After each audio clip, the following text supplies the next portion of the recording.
Okay, well, Trump has said that America is going to take over the Gaza Strip and expel all the Palestinians. So I guess that's that, right? America is going to own Gaza, and everyone's having a panic attack. And I'm asking, why do you think that you still live in a world where America can unilaterally decide what happens in the world? Because this is essentially what your problem is. Never mind whether Trump is serious or not about what he's saying. Never mind about that. I'll talk about that in a minute.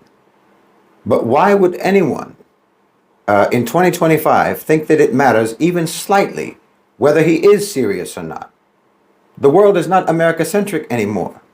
I mean, truth be told, Trump himself is not America-centric. I mean, think about it. America occupied Afghanistan for 20 years to destroy the Taliban. Taliban is the government right now, and America left. America said that they wanted to topple Bashar al-Assad all the way back in 2011, and it didn't happen until just a couple of months ago. And it was accomplished by Turkey, by Iran, and by Russia. And in fact, the government that they have today in Syria is from a group of people whom the Americans designated as terrorists. And then they had to rescind that. You know, America can't even get Russia out of the Ukraine. They tried to get Maduro out of Venezuela and they failed. Now they're doing deals with him. They failed in Bolivia. They failed in Georgia. They failed in Kazakhstan. They failed in Hungary, barely holding on in Moldova. They failed in Niger. They failed in Burkina Faso. They failed in Mali. They failed in Ethiopia. They failed in Guinea. Do you understand what I'm saying? It's been a very long time since America could just say to anyone, this is how things are going to be. So I don't know why anyone acts like America is the CEO of planet Earth. I mean, the truth of the matter is that the illusion of American supremacy has always been a function of relative power, not absolute power. The US was never invincible. It was just unchallenged after the Cold War. The Soviet Union was America's only real global competitor at that time. But even then, they weren't equal, really, in terms of economic output, technological innovation, global reach, and so on. But yet they were still enough to keep America from being globally supreme. I mean, the USSR was militarily formidable, but it was an economic and administrative disaster. Their collapse was self-inflicted.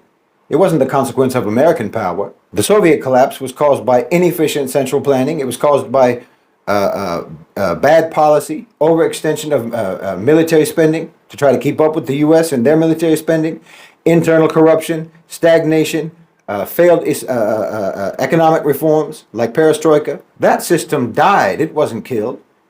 The U.S. didn't defeat the Soviet Union. They just outlived it. That's not the same thing. The collapse of the USSR left the United States as the default superpower. It was the default superpower, not because America was all powerful, but because nobody else was left. And now that era is over. Even the new U.S. Secretary of State, Rubio, himself has acknowledged that America being the unipolar global superpower was an anomaly of history. And that moment has now passed into history. The U.S. only appeared unstoppable because no competitor existed until now. But now today, America has multiple competitors. China in terms of technology and economy and so on, Russia in terms of military, geopolitics and so forth, and then of course the Global South, the entirety of the Global South, BRICS, alliances against U.S. hegemony. All of this are competitors that America can't cope with. I mean, just look at Russia. In some ways, Russia today has even more influence than they had when they were part of the Soviet Union, when they ran the Soviet Union. I mean, it's a significantly smaller economy than the United States, but the strategic importance of that economy and the strategic importance of their economic relationships is still enough to frustrate America's dominance. So you see what I'm saying? I mean, when you really look at it objectively, America's narrative about themselves does not hold up to scrutiny. I mean, even if you look at objectively, World War II that they always brag about, it was the Soviets who ultimately defeated the Nazis, not America. 80% of Nazi casualties were inflicted by the Soviet Union, by Soviet troops. John Wayne didn't defeat Hitler. That's all Hollywood propaganda. The truth is that a great deal of the strength and a great deal of the power that everyone thinks that America has, it never really did have. That's a fact.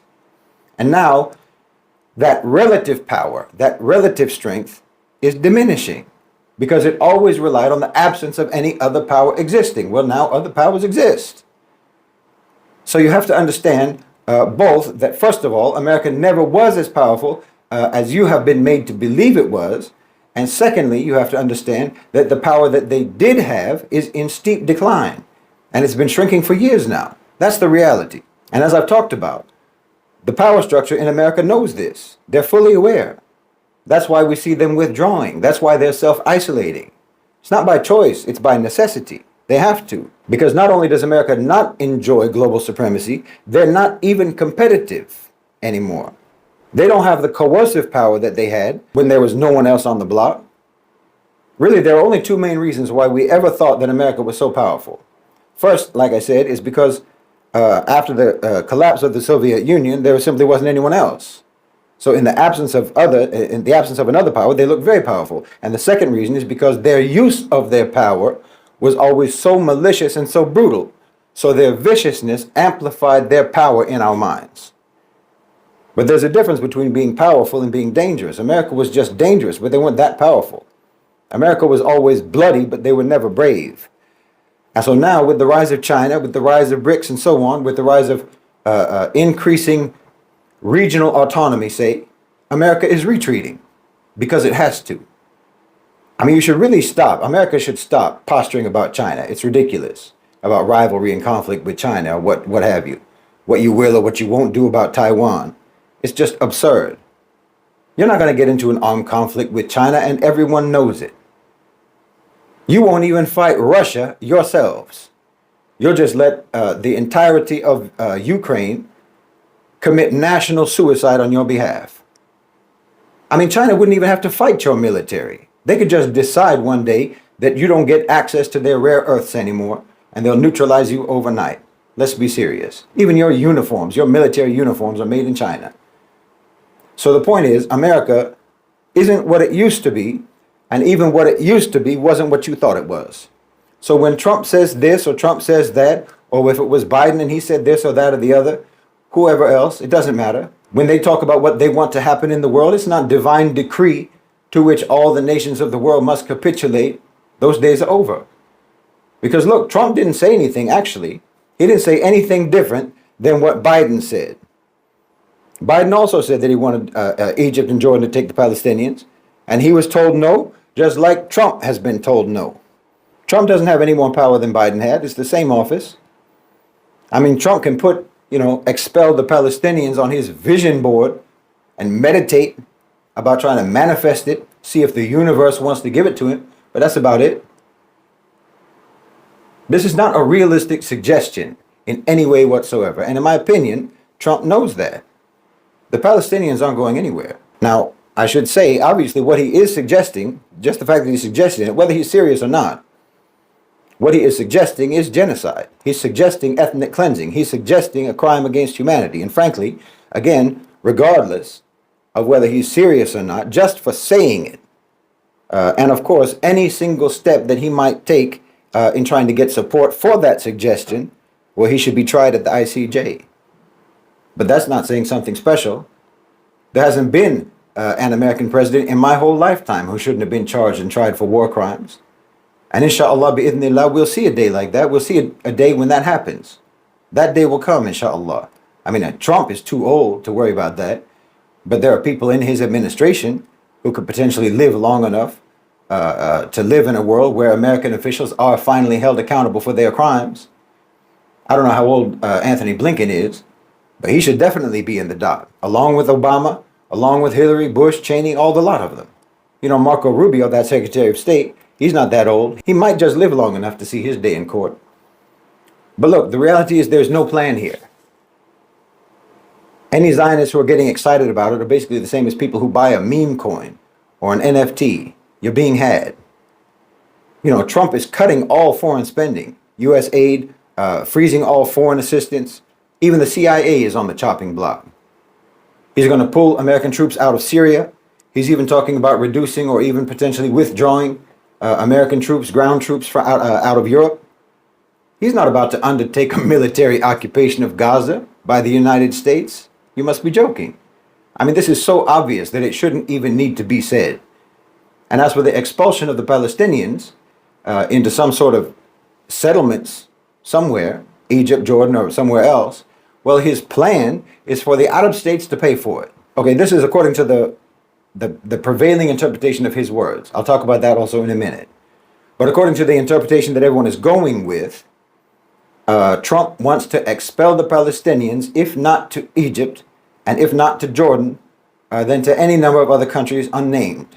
And then he wants to have the rich Arab states, the Gulf states, and so on, pay for building settlements for them. Well, again, obviously that's not going to happen. That's not going anywhere. The entire Arab League has rejected that suggestion. The GCC has rejected that suggestion. This suggestion that they should finance America's ethnic cleansing of the Palestinians. No, that's not going anywhere. I mean, here's the suggestion. In summary, he's saying, you Arab states, you finance the genocide for us, and in return, we'll grab all the land in Gaza, we'll build it up, we'll make resorts, we'll put hotels on the beaches, and we'll get access to the natural gas off the coast. Meanwhile, what you'll get in return is to enjoy decades of destabilization, refugee crises, and the permanent hatred of your own people. Do we have a deal? It's ludicrous, and everyone knows it. I mean, everyone knows it unless you're like Ben Shapiro or something. Honestly, I've said it before, that trope about superior Jewish intelligence has been forever debunked since October 7th. Look, in my opinion, this is all a ploy. He doesn't mean any of this. I've told you before, never take Trump literally. Never take him literally. All of his public statements are either bargaining tactics or sheer misdirection, always. That's all it is. If you're going to react every time that man opens his mouth, you're not going to survive the next 4 years. So you need to calm down, keep a cool head. So enough about that nonsense. Let's talk about reality. Okay, the reality is that Trump, as I've said many times, is a mascot of the a-national owners and controllers of global financialized capital. He's not pro-American, he's not pro-Zionist, he's pro-profit, personal profit. His loyalty is always going to bend towards whoever has the higher net worth. And he's absolutely in the camp of the GCC, and so is Elon Musk. It's the same thing with him. Never take a word he says seriously. You know, Musk would not have even been able to buy Twitter without Gulf money. And Trump, I mean, we just saw him at the UFC match with the head of the Saudi Sovereign Wealth Fund. He's a Khaliji president. I told you before. He's a Khaliji president. His son-in-law, Jared Kushner, is the head of that investment firm called Affinity Partners. And that investment firm is nothing but a front for the UAE and for Saudi Arabia, for their money. It's their money. Trump received himself tens of millions of dollars from the Saudis and from the Emiratis in the form of investments and partnerships and agreements and mutual projects and so forth. Netanyahu's net worth is maybe somewhere between 10 and 20 million dollars. Million. Mohammed bin Salman's net worth is roughly 50,000 times more than that, okay? Between Saudi Arabia and the UAE, you're talking about trillions, not billions, not millions, not billions, trillions of dollars. And if you don't want to talk about Netanyahu himself, personally, as an individual, talk about Israel. The entire GDP of Israel is a fraction of the money that's controlled by the GCC. Not to mention that 60% of Israel's GDP is literally debt financed. So in my opinion, the only part of what Trump said that is actually true is that he wants to see Gaza rebuilt. And he wants the Gulf to do it. And he wants affinity partners to be involved. When he says America will own Gaza, what he actually means is, the translation of that is, that he wants himself and his son-in-law to have a share in the development of Gaza as financed by Saudi Arabia and the UAE. You know, he wants a Trump Tower on Salahuddin Street. He wants a Trump hotel on the beach. And he wants the region to be stable and to be peaceful, because stability and peace is the only way that the region can be profitable. I mean, if you pay close attention during that joint press conference with Netanyahu, he was actually quite vague in his language, deliberately, in my opinion. He was quite vague. His wording, he left it up to the listener to decide how to interpret what he was saying. So the Zionists will interpret it one way and other people can interpret it another way. At the official press conference, he never said the words transfer the Palestinians or expel the Palestinians to neighboring countries. All he said was that neighboring countries should build places for where the Palestinians could live, where they won't be shot at and destroyed and so on, which is exactly what the GCC is going to do. They're going to build places like that inside of Gaza. In fact, I think it's quite noteworthy that he talked a lot about how horrific the situation is for the people in Gaza. He talked about that a lot. How they're not safe, how they're attacked, how they're being killed and shot at and bombed and so forth, and how terrible it is. All while the killer is standing right next to him, forced to listen to how disgraceful and how inhuman Trump thinks it is. Having to listen to Trump talk about the right of the Palestinian people to live in peace and safety. People who he described as a wonderful people who built a civilization. I mean, you can see the confusion on Netanyahu's face when he's saying these things. It was an indirect condemnation of Netanyahu's actions. You know, Trump was very proud of those Abraham Accords. He was very proud of that. And I think he basically feels that Israel betrayed that accomplishment. And it's known anyway. It's known. And it's very clear that Trump has a personal loathing for Netanyahu, as does pretty much anyone else who ever had to deal with the man. No one can stand him. You know, people always talk about that Miriam Adelson, the Zionist, who gave Trump's campaign something like $200 million, and they think that that means that Trump has been bought and paid for by the Zionists. But I'll tell you what, Saudi Arabia gave Affinity Partners $2 billion. So I think that just making the suggestion that the Palestinians should be expelled, a suggestion that he knows full well is going to get shot down, well, that's what Adelson paid for. That's all she'll get. Services rendered. But what the Saudis paid for with that $2 billion, they'll get. And there's no ambiguity about what the Saudis want. They've had the same position for over 20 years. It's the Out of Peace Initiative of 2002, the establishment of a Palestinian state. And that is something that they have reiterated repeatedly. And they've gone on a diplomatic and an economic campaign across the world, across Europe, to try to galvanize support for that. And they're succeeding. And all of Israel's actions since October the 7th have just accelerated and facilitated the pursuit of that goal. They're making it inevitable.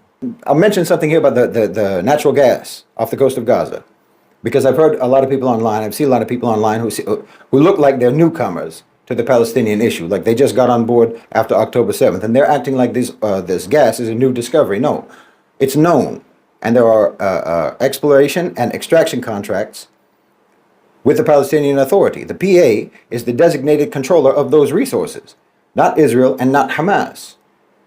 The PA will return to Gaza and they will be the government there. Probably won't be Mahmoud Abbas, won't be Abu Mazen, but it will be the PA. Hamas is going to be disarmed, they'll be disbanded, and there will be reconstruction. I still think that China will be recruited, or anyway they should be recruited, to manage the rebuilding, but of course Egypt is going to be involved heavily. They'll be heavily involved in that. They'll probably do most of the heavy lifting, as well as the Gazans themselves. But of course, the bulk of the funding is going to come from the Gulf. As you know, there'll be smaller investors, Turkey and so on, probably China. See, the Saudis want to have a Palestinian state. They want to have a deal for a Palestinian state, if not the actual establishment of it, before they develop Gaza, before they rebuild it, before the reconstruction starts, before they sink billions and billions of dollars into reconstruction just to have Israel bomb it again. So they either want the establishment of a state or they want a deal for an establishment of a state. So I think that Trump is just trying to pressure them to start the reconstruction now, before there's a deal. That's why he's pretending that America is going to take over Gaza and kick out the Palestinians, you know? It's just a pressure tactic. It's just a bluff, you know, saying like to the Gulf, if you don't move on it now, we're going to do it and you're going to lose out. But again, everyone knows that this is a completely empty threat. Trump is not about to spend a dime rebuilding Gaza, and he's not about to send American troops over there. There's no question about that. I mean, even now, you've got that Eric Prince and his mercenaries over there in Gaza now, and that's being portrayed by many as an American private military company. But Eric Prince works for Abu Dhabi. So in my opinion, Netanyahu has a surprise coming. You know, when he had that speech before Congress, it became very clear that he has no comprehension of the fact that we're not living in the 1990s. That America is not now what it was. And that Israel isn't what it was to America at that time. And he doesn't seem to recognize how much the world has changed and how much the region has changed drastically. So he might actually believe that what Trump said is feasible. But anyone who is not a delusional psychomaniac knows that it's nonsense. It's increasingly looking like there's going to be elections in Israel relatively soon, and Netanyahu is going to lose. Looks like probably Naftali Bennett's party will win. And Bennett has very good ties with the GCC, with the UAE especially. The Emiratis have been in touch with all sorts of opposition politicians in Israel. Even Bennett himself, he just came to Abu Dhabi at the end of January. So whatever daydream that Netanyahu is having right now, I think it's a bit like Joe Pesci at the end of Goodfellas. He thinks that he's about to get everything that he ever wanted for himself, but actually he's about to get what we've always wanted for him. But I should say that there is a genuine concern. I have a genuine concern with regards to reconstruction about what the people are going to do in Gaza, where they're going to live during the rebuilding process. That's a genuine issue, in my opinion. The Gaza Strip has been completely demolished. So that's my only real concern about all of this, that maybe Jordan, for example, they might cave to America's requests, thinking that it's for humanitarian reasons. And then they'll, of course, stipulate that the Palestinians must be guaranteed the right to return to Gaza after reconstruction is complete. So I don't think it's impossible that Jordan might succumb to the pressure, but I don't think it's likely. It's not impossible, but it's also not likely. There's other solutions, obviously. But to be honest, even in that worst case scenario, in the worst case scenario of the Gazans being relocated, the power dynamics in the region are such now, currently, that I don't think either the U.S. Nor Israel will have the ability to prevent the Gazans from returning to Gaza. So, what else? Well, I should say, look, don't react to every headline you see, and certainly don't react to everything that Trump says or everything Netanyahu says. It's embarrassing. Calm down. Frankly, it's amazing to me that anyone treats anything that these people say as decisive or as definitive. I mean, we've spent the last 15 months continuously debunking their lies, their constant lies, their continuous lies. But for some reason, people still treat what they say as serious. You take it seriously. And because of that, there's been so much disinformation spread by people who do this. You get hysterical when you see some headline and you don't bother to verify it. You don't bother to see where it's coming from, to notice that it's coming straight from Zionist sources, straight from the Israeli press, and then you repost it, you retweet it, you share it. You react to things that are completely fabricated and that are nothing but propaganda. And you're only helping the enemy when you do that. Like I said, a moment of reflection is all it takes. A moment of reflection will tell you that Trump's plan isn't any sort of plan at all. It's absolute rubbish. It's a bluff. Not to mention the fact that we already have experience with this man and all of the outlandish things that he has declared he would do, and they never materialized. They never got done. I mean, from his previous administration, Mexico never did pay for that wall that still isn't built. So now he's talking about Greenland. He's talking about Canada. He's talking about Panama. What he's going to do, they're going to take over Gaza. There's going to be an iron dome over America, a big, beautiful dome. They're eating the dogs. They're eating the cats. The government that you said was sending condoms to Gaza, spending millions of dollars on condoms in Gaza, and Hamas was making condom bombs. They say these things. They're treating you like idiots. So at least try to prove them wrong. I mean, if you've actually been following what's going on in Gaza, if you've actually been following the region for the last, even if it's just for the last 15 months, you never did it before, but for 15 months, by now, you should have a better understanding of the power dynamics in the region. You should have a better understanding of the power dynamics in the region.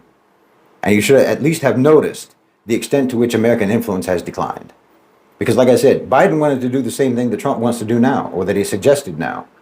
So do you really think that after over a year of genocide, over a year of global outrage, global awareness, 15 months of regional diplomatic cohesion, Iran, Egypt, Saudi Arabia, all aligning with BRICS during that time. Do you really think that it's more feasible now to expel the Palestinians than it was in November 2023? Think it through. Just think it through before you react. Trump shared on his social media account, Truth Social, a video of Jeffrey Sachs talking about how Netanyahu got America into senseless wars and how he was a menace to the region. And you should have seen the comments from Trump's constituency, Trump's core supporters, Those are the only people who follow him and comment on his posts. Well, they all hate Netanyahu. They hate Israel. They hate AIPAC. Now, there's no way that this is going to go the way that Netanyahu hopes that it's going to go. But he should be the only one. Netanyahu should be the only one who's foolish enough and who's insane enough to think that it will.